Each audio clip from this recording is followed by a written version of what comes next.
जय गुरु जी। शुक्राना गुरु जी। सारी संगत को जय गुरु जी। आज मैं आप सबको सत्संग के फल के बारे में बताऊंगी।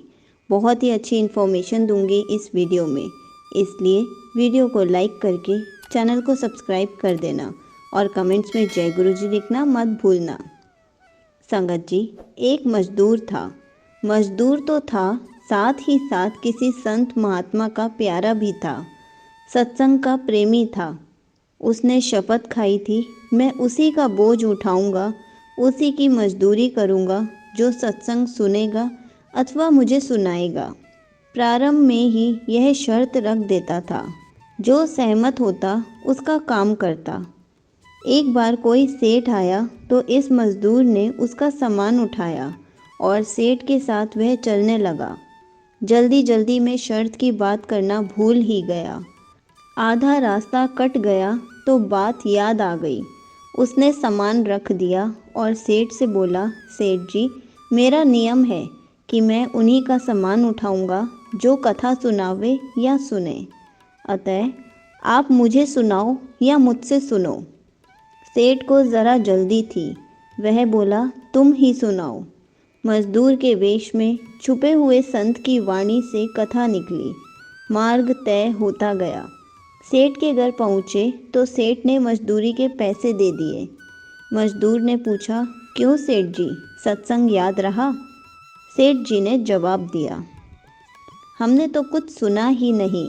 हमको तो बहुत जल्दी थी और आधे रास्ते में दूसरा कहाँ ढूंढने जाऊं, इसलिए शर्त मान ली और ऐसे ही हाँ हूँ करता आया। हमको तो काम से मतलब था, कथा से नहीं। भक्त मजदूर ने सोचा कि कैसा अभागा है, मुफ्त में सत्संग मिल रहा था और सुना नहीं। यह पापी मनुष्य की पहचान है। उसके मन में तरह तरह के ख्याल आ रहे थे। अचानक उसने सेठ की ओर देखा और गहरी सांस लेकर कहा, सेठ, कल शाम को 7 बजे आप सदा के लिए इस दुनिया से विदा हो जाओगे। अगर 7:30 बजे तक जीवित रहे तो मेरा सर कटवा देना। जिस ओज से उसने यह बात कही, सुनकर सेठ कांपने लगा। भक्त के पैर पकड़ लिए। भक्त ने कहा, सेठ, जब आप यमपुरी में जाएंगे तब आपके पाप और पुण्य का लेखा जोखा होगा। हिसाब देखा जाएगा।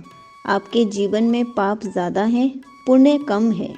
अभी रास्ते में जो सत्संग सुना, थोड़ा बहुत उसका पुण्य भी होगा। आपसे पूछा जाएगा कि कौन सा फल पहले भोगना है, पाप का या पुण्य का।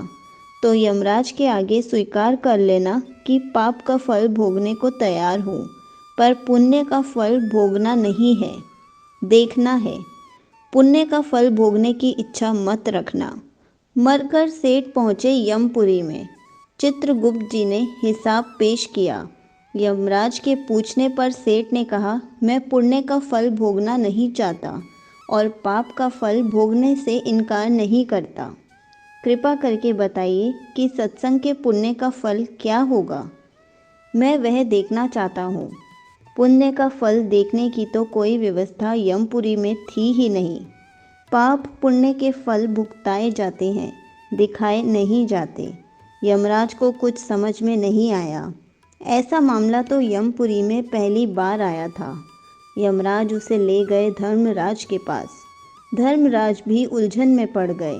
चित्रगुप्त, यमराज और धर्मराज तीनों सेठ को ले गए सृष्टि के आदि परमेश्वर के पास।